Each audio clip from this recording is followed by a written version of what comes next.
All right. Well, I'm Dr. Paul Sarmiento, and I'm an obesity medicine specialist.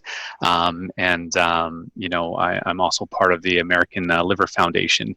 And so I've been asked to just comment on nutrition and diet in particular when it comes to, liver disease.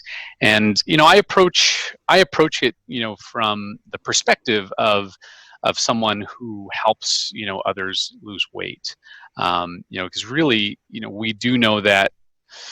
I guess the big picture is when it comes to someone with liver fat or liver disease, we do know that weight loss is an important part, not just what we eat and how much we exercise, but there should be a component of weight loss to actually improve and reverse in a lot of cases fatty liver disease in particular.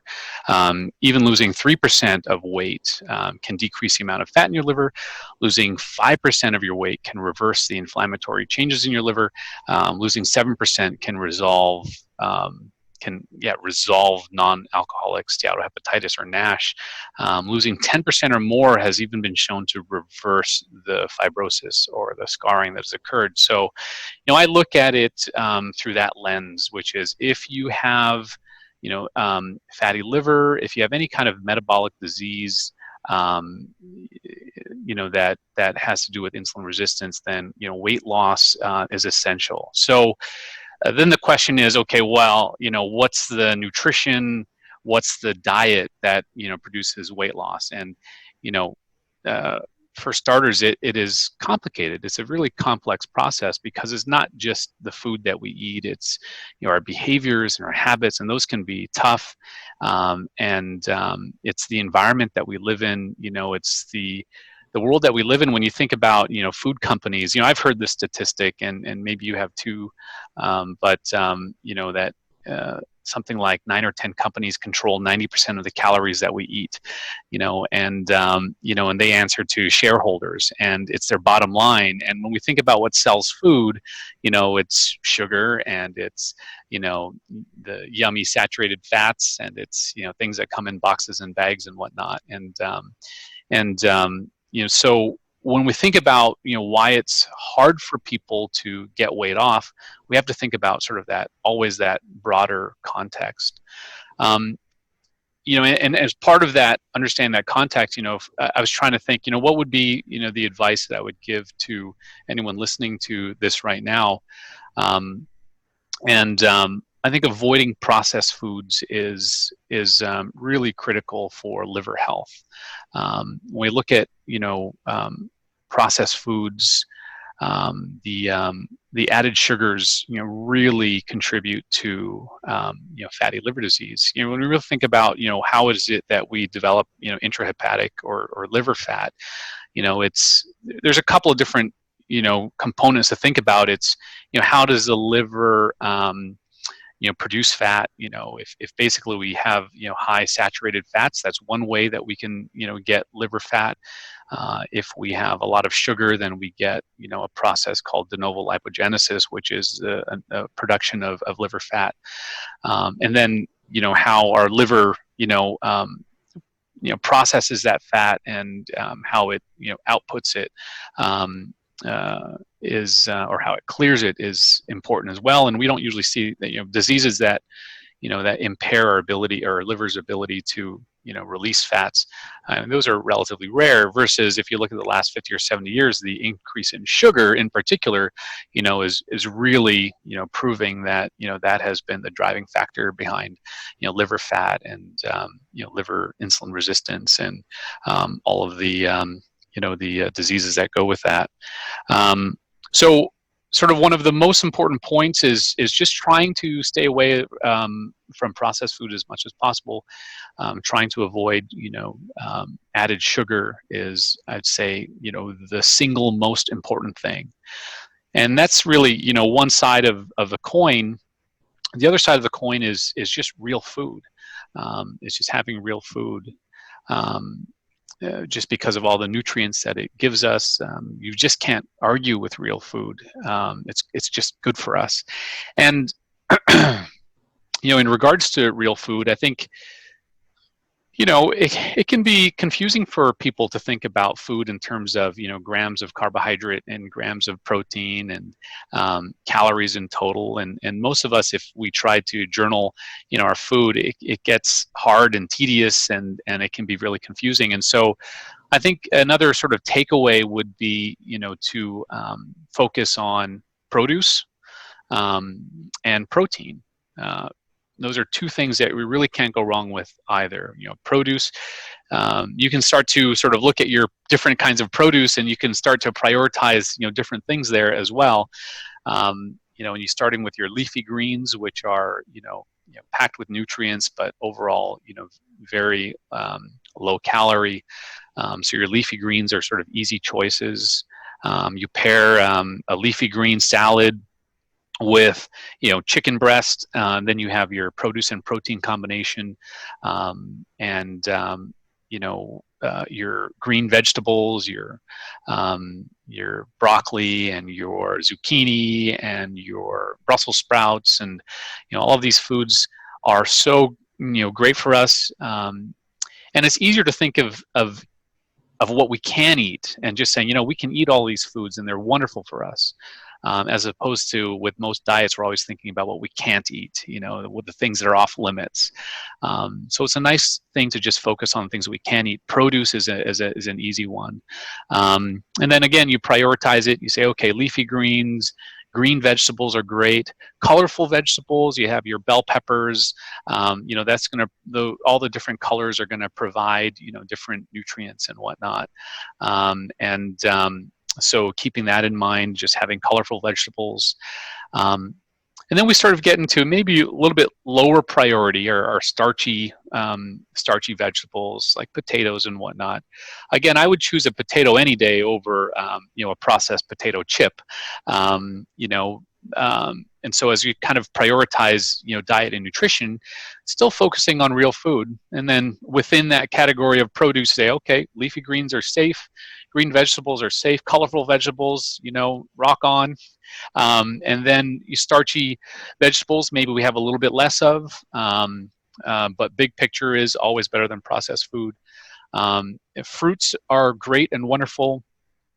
Berries, for example, don't trigger our insulin system. They're low glycemic index, and they tend to be great fruits to go to. Although fruits in general, do tend to be very high in sugar. Raisins, for example, are just dehydrated grapes, and grapes are just bags of sugar to begin with. And so there are sort of things that we have to be careful with. Bananas, tropical fruit tends to be high in sugars. And so if we're just thinking broadly, again, we're thinking, hey, these are real foods, that's great. Sort of when we start to realize that the sweeter the food is, the more likely it has higher and higher amounts of sugar, and then that sugar, whether from, a banana or from any other source, is still going to give our liver a little bit of difficulty, and so again, back to sort of the big picture, we're avoiding processed foods, we're avoiding sugar as much as we can, and we are, not limiting sort of our green leafy vegetables, and then protein. Protein is an important part of, I think, weight loss. It takes more energy to start with to process protein, and so we get a little bit of essentially calorie burn. More calorie burn, more energy is required to process that protein than the other nutrients. Protein tends to be more satiating. We get fuller quicker when we have a high protein intake, and protein also is important for maintenance of muscle mass, which in turn is important for keeping weight lost off. And so protein fills a number of important roles. Also just packed with nutrients as well. So again, always going back to the big picture, because if I told you having less than 100 grams of carb per day, greater than 70 grams of protein per day, are important. Those are harder numbers to remember and harder numbers to sort of make sense of, versus if we are focusing on our proteins and our produce, then we're going to be most of the way there. Another sort of aspect of protein that you'd want to consider is sort of, how lean the protein is. Red meat tends to be high in saturated fat, or higher in saturated fat than, let's say, white fish. Chicken breast is also very lean. And so thinking about that is thinking about the kinds of fats that are in our bodies, are the things that we can eat. And generally speaking, saturated fats, it's actually very controversial, and you're going to get, experts on both ends of that spectrum, sort of saying different things about it. But I think, you asked, many cardiologists, and they're going to agree that, saturated fats are still an issue. They certainly contribute to some changes in cholesterol and downstream effect to play a role with cardiovascular disease. But I will just say that it is certainly controversial in terms of saturated fat. But generally speaking, lean proteins are going to help for weight loss, because it's going to be lower calorie, than a higher fat for the same amount of protein. And we know that for adequate weight loss, that we need a combination of calorie deficit as well as, at least clinically speaking, lower carbohydrate intake as well. And I say clinically speaking because people can lose weight on a low-fat diet alone, and other people will lose weight on a low-carb diet alone. When you sort of look at what I've focused on here, which is avoiding refined carbohydrates, avoiding sugar on one side of the coin, and then focusing on produce and protein on the other side of the coin, what you end up with is a low carbohydrate intake, right? And so, that's what I use for my patients in terms of losing weight, is low carb, by means of, avoiding those sugars and focusing on produce and protein. Refined carbohydrates, not only is added sugar something to be generally avoided, but I didn't mention, our grains can be sort of a tough topic too. Our refined pasta and bread certainly, induce an insulin response and tend to convert, very rapidly to sugar. And for those who with insulin-dependent diabetes, they will know exactly what I mean by that. That fruit and bread and pasta will tend to spike sugars pretty high, and it's all sort of a similar process. Fatty liver and diabetes and, obesity, excess, fat tissue, these are all sort of interrelated. And so for me, the dietary answer is pretty straightforward. While people can lose weight without low carb, I do recommend, lower carb intake, with that big picture in mind. Yeah, Ariel, I've been sort of talking nonstop for the past, I don't know how long. Do you have any questions that, anything come up while I was talking there? Yeah, so one thing I did want to ask you about that Gina has mentioned to me before is the meal service that you do. Can you tell us a little bit about that? Absolutely. Thanks for asking me about that. I'm a weight loss specialist, and I've had a lot of experience with meal replacements, medical grade meal replacements, and I do think that there's a time and a place for them, and they can be very effective at what they do. In my mind, though, they do kind of fall into that category of processed food. And the question is always, does the ends justify the means? What really works about meal replacements is, stimulus narrowing. There's not a lot of choices. There's no distraction. It's just, drink this shake or eat this bar, etc. And it works for sure. Part of the reason why it works is just not needing to prepare anything, right? It's just something that you can unwrap or mix up, and so you have that combination of not having to prepare things, and you have the stimulus narrowing, and it's everything is dialed in already, meaning you know exactly what your macronutrient breakdown is. You know exactly how many carbs, how much protein per meal and per day, and so you know we can take a lot of the thought out of it, and that's why they work, and they work you know very well. You know, what I found was those of my patients who were focusing on food could lose weight just as fast as with meal replacements, and their longer term you know results you know are potentially you know better, because eventually we'll have to transfer to food and transition to real food. But I will admit that food is hard, and not everyone can keep their food dialed in, you know, perfectly. It's a slippery slope, right? It's, you know, a salad is great. Leafy greens are great. You know, you add, you know, a few healthful nuts, you add, you know, an avocado, and your calories have just gone, you know, through the roof. You drizzle on some olive oil. You've added now another couple of hundred. Again, a very healthy meal. And then you take, you know, or you take olive oil. These are all healthful choices. That you substitute that out with some, you know, over-the-counter dressing that's high in sugar, you know, all the potential benefits of a nice leafy green salad tends to go away.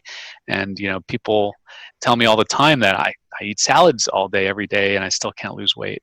And so, you know, over time, I've learned that you know meal replacements can be very helpful at sort um, of helping people stay to a very, very specific set of macronutrients where they don't have to prepare things. And so that's really where the food doctors came from, is you know, how do we bring it back to food? What is our meal replacement? You know, how do we get that combination back to food? How do we take it? How do we learn from, you know, those of my patients who do really well with meal prep and do really well with food as their, you know, mechanism for weight loss?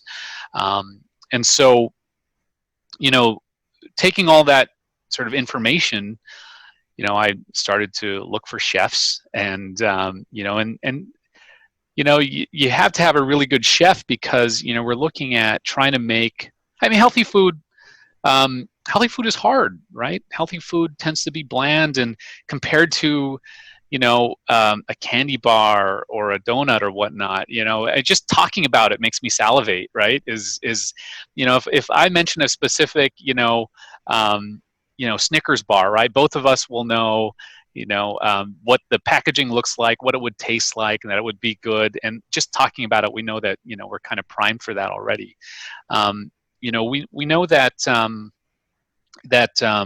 you know, healthy food, you know, is hard to stick to, right? It's hard to stick to.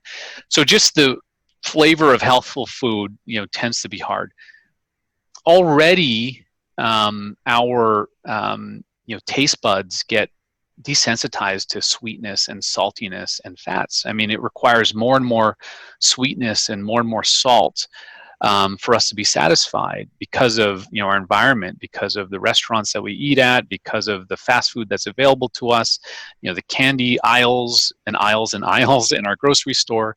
And so, you know, our brains and our taste buds are not used to eating healthy. And so when someone switches to, you know, a plain salad and, you know, plain chicken, it can be hard to make that transition. And so finding a chef that's willing to say, okay, I'm going to really hold back on the salt and really hold back on the you know, butter, and you know, and no sugar whatsoever, and make it taste good. You know, that's the challenge right there. And then keep the calories down, which means we're not adding a lot of stuff, and keep the flavor up. So I met Chef Christopher, you know, and together we teamed up to create the Food Doctors, thefooddoctors.com, where this is exactly what we do. You know, our menu is uniform in terms of finding a low carb meal, but again, it's not no carb. You know, I'm a strong believer in, you know, in the importance of plant carb, you know, of fibrous carbohydrates, and our, you know, specifically our salads and our vegetables, So all of our meals are consistent in terms of their carbohydrates being 10 grams or less. So you can pick meal A, B, or C, and you're going to get 10 grams of carb or less. So if someone was counting macros, they could just say, oh, I'm going to have 3 of these meals today. I know that I'm roughly around 30 grams. If they want to have 5 meals a day, they know they're going to be roughly at 50 grams. It would be really tough with our meals to get super high carb. So it's going to be easier to stay within that those macros that I know can help with weight loss, and that can help with fatty liver disease in particular. And then our protein tends to be high for all those reasons I mentioned before: satiation, maintenance of muscle mass, better caloric balance. And we have all kinds of proteins. We do have whitefish and seafood, shellfish, shrimp. We have salmon, and we have chicken, and we have steak, and we have Beyond Beef. We have vegan stuff. We have tofu. We have stuff for vegetarians as well. And so we're just trying to create food that is dialed in the way that a meal replacement could be dialed in, that is stackable, so that you could just go 300, 300, 300, had 3 meals. I know I'm roughly in that 900 calorie range. I know I'm roughly in that 30 gram of carb range. I know I'm probably in that 90 gram of protein range without counting anything. Just know that that's, broadly where they're at. And again, right now, we're talking about, fatty liver specifically, and the importance of reducing sugar or avoiding sugar to prevent accumulation of fat in the liver.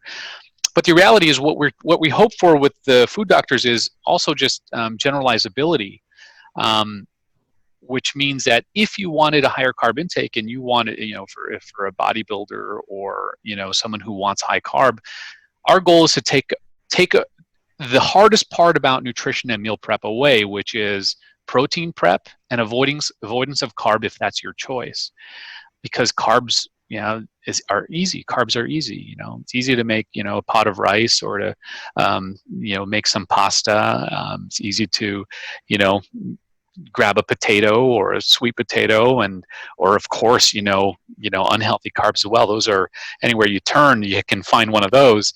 And so our idea is, okay, we're going to focus on the hard part, because that's where people struggle, right? Is preparing protein. You can carry a carb with you anywhere. Candy bar, for example. It's not like you can carry raw chicken in your pocket and expect to eat it later. And so that's our goal, is to create sort of a uniform menu where people don't have to think about, well, which one is higher carb, or which one's lower carb, or which one has enough protein and whatnot. We make that all pretty even, so that, like I said, people can take 3 of them. They'll be in a hypocaloric range for the day.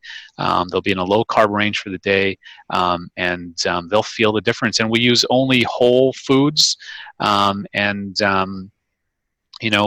really believe in real whole food. We know that we just can't go wrong with that. It's doing what it's supposed to do. It makes a great sort of lesson for people, so that people know, what a meal size can look like. Our clients tell us that, it's very satisfying, a very satisfying meal, even without, a whole side of, rice or whatever. It's a very satisfying in terms of hunger. And people feel the difference right away, just transitioning away from processed foods and transitioning to real whole foods, without a lot of, additives, or without any additives, without any sugar. People feel a difference in their bodies. Immediately, people will diurese, without adding sugar. This is the process that people go through, is in the absence of sugar, we have an absence of an insulin response. Insulin does a lot of different things. One of those things is it causes, salt retention. And so when we take away the sugar, we take away the insulin response, we allow our bodies to burn fat. We don't store sugar. We don't hold extra water. People will initially lose a lot of water weight, and they just go into fat burn. And that's what we want. We want the body to utilize, our fat as fuel. On that note, it is important for people with, insulin-dependent diabetes, and to really be, cautious about their sugar levels. And if there is any concern, I mean, that's the power of food. Is, you know, I have patients where their insulin requirements have dropped so staggeringly, or that they don't require it at all anymore. And so if you're listening to this, and if you do have, insulin dependent diabetes, then you do want to at least discuss it with your doctor, to make sure that you aren't getting too low of a sugar. So the food doctors, that's the food doctors in a nutshell. It's really trying to make the hard parts of nutrition and meal prep easier, and we deliver. So it's hard to stay on any plan, and when I look at patients who've done well with real food and their weight loss, they're good at meal prep. They're good at shopping for a bunch of, chicken, for example, and on a Sunday they'll chop it all up and season it and have it all ready to go, and it'll taste great. But if you're like me, when I've done anything like that, my chicken is dry, it doesn't taste good. And so again, hence having, a wonderful chef like Christopher, who can actually, make it taste good,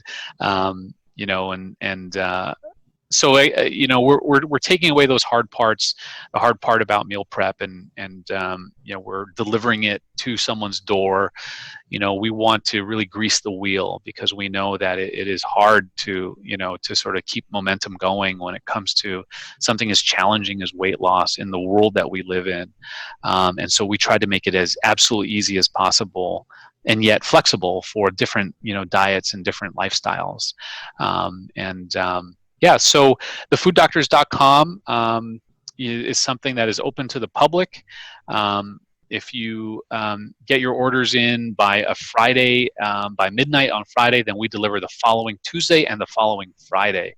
So you can, if you go to the website, you would choose, I want, salmon and our chili lime enchilada and our, shrimp stir fry to be delivered on a Tuesday. And on a Friday, I want, our nata bars and our salads or quick essentials, to be delivered on a Friday. And then that's what would happen. So I should mention, our nata bars, we named it kind of, jokingly, because they're really not a bar. They're much closer to like a muffin or something like that, but they're in a bar or loaf shape. So they're very portable. But they're designed to be a meal. I mean, they're 300 calories, and they're 10 grams of carbohydrate and 20 grams of protein. We make it out of egg whites and oats and hemp heart seeds, and protein, and pea protein, and then we use fresh berries. We have a brand new nata bar called which is coffee and peanut nata bar.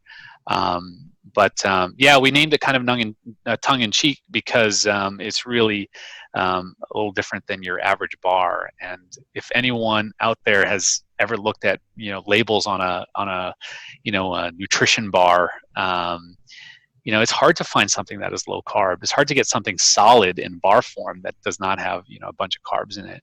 And of course, we don't add sugar. We add stevia, which is a natural sweetener, it's one of the most popular things. It is definitely our most popular item on our Food Doctor's menu. Although we certainly get feedback that for some people it's an acquired taste and an acquired texture. I look at it as sort of our training again, training our taste buds again, training our brain again.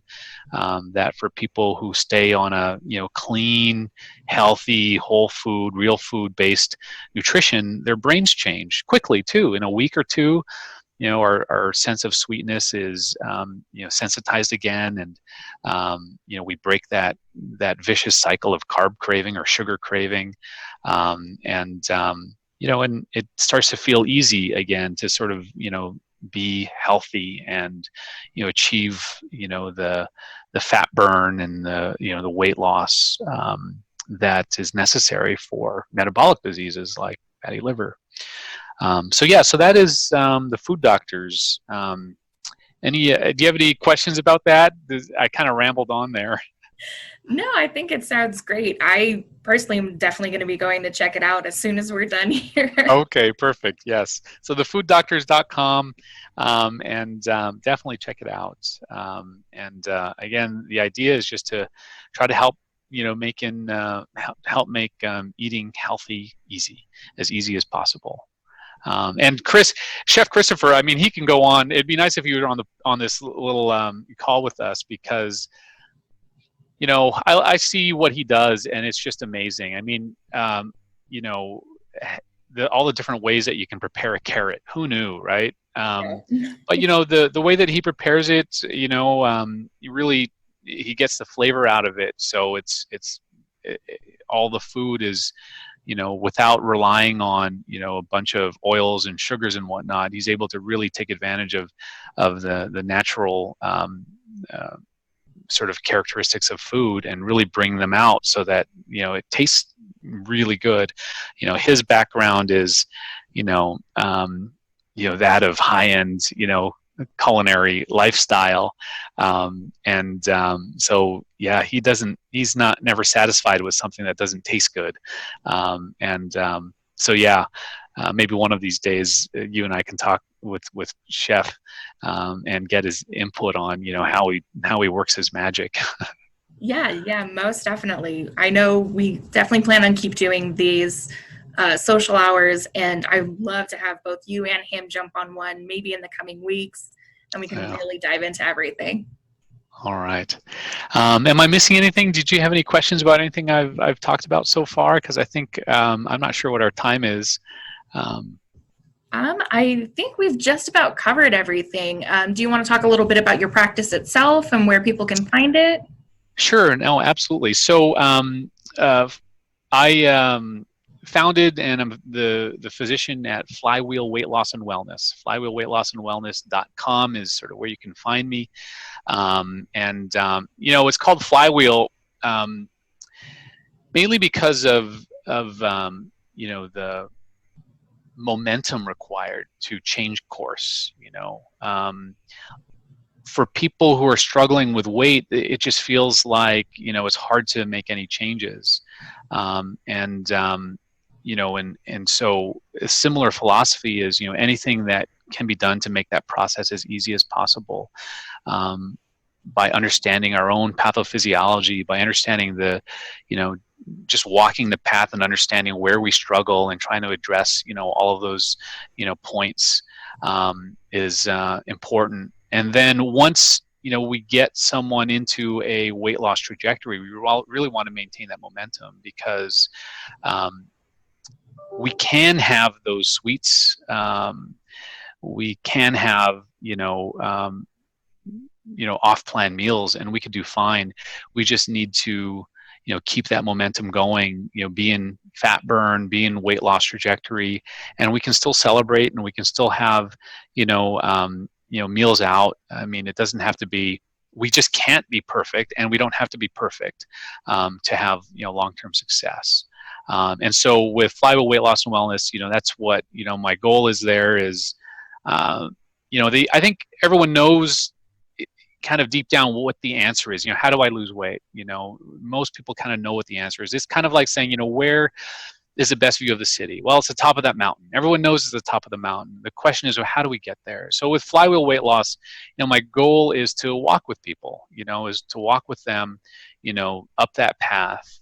And everyone's path is different. Some people, their path is, a nice conveyor belt to the top. And other people, it's hard. It's through a jungle and crossing a stream. And that's the goal with Flywheel Weight Loss, is to take that journey with them and point things out along the way and learn as much about them and their physiology as possible. If medications are necessary, then we use medications to also sort of make the path easier to walk. But with real food, there's definitely less medications necessary, to suppress appetite and whatnot. And that's definitely a big difference from my experience with meal replacements. That with food, I mean, it's just higher protein, more satiation, less trouble with appetite. So yeah, so Flywheel Weight Loss and Wellness.com is where it can be reached, and very personalized approach. I run a low overhead micro practice, and so if you do call, you'll be able to leave a message, and I will personally get back to you, because there's no one else who will. And texting people, having a really accessible relationship helps with accountability. So, if someone is struggling, they can text me right on the spot and say, hey, A or B, what should I do? And like I said, it's really just to walk with someone, down that path and sort of point things out and help them make decisions. And mostly, one of the main things is to help people realize that it's not, there's no place for guilt or shame. When you really look at the world that we live in, it's really not a wonder why 70% of people struggle with weight, and by the year 2030 it'll be 90%. And you just have to look at our grocery store or gas station, or just down the block, you will see why it's so difficult. So yes, so get help if you need help. If you're listening and you're thinking, I just can't do it, or you need some additional help, not enough people get help, and so definitely reach out to me at my clinic, and we'll figure it out. We'll figure it out together. Perfect.